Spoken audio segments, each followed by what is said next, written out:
Jusqu'à maintenant, les paroles de Saint Jean-Paul II retentissent au Liban.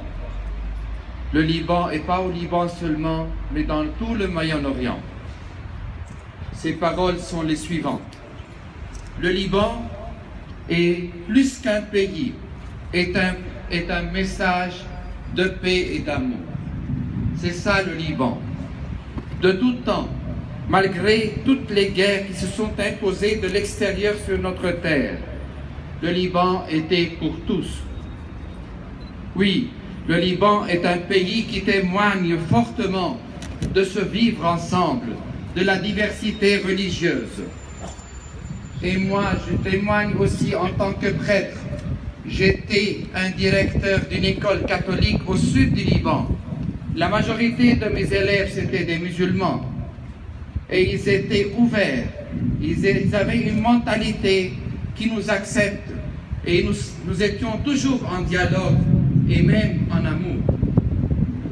Mais ces deux dernières années, après l'invasion de l'extérieur d'un courant islamiste, intégriste, avec tout ce qu'il porte comme idées et actions fanatiques et terroristes contre le droit de l'homme et contre même la mentalité des musulmans libanais.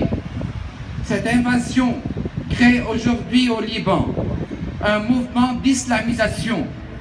Celui-ci joue un rôle dangereux de défiguration de notre patrimoine libanais et de notre histoire. D'où notre besoin et notre cri aujourd'hui devant les instances en France et devant vous, chacun de vous. Le Liban est menacé aussi, pas seulement les chrétiens, mais les musulmans aussi. Premièrement, le premier cri, aider les associations qui travaillent pour la promotion du dialogue interreligieux et qui font face à ces mouvements d'islamisation. Et ils sont nombreuses au Liban.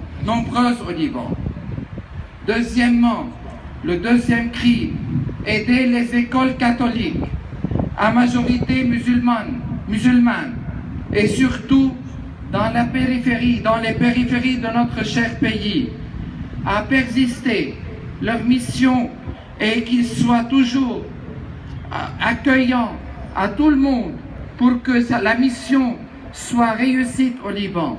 La mission des écoles catholiques au Liban est une mission très importante. Et il faut aider ces missions-là à continuer.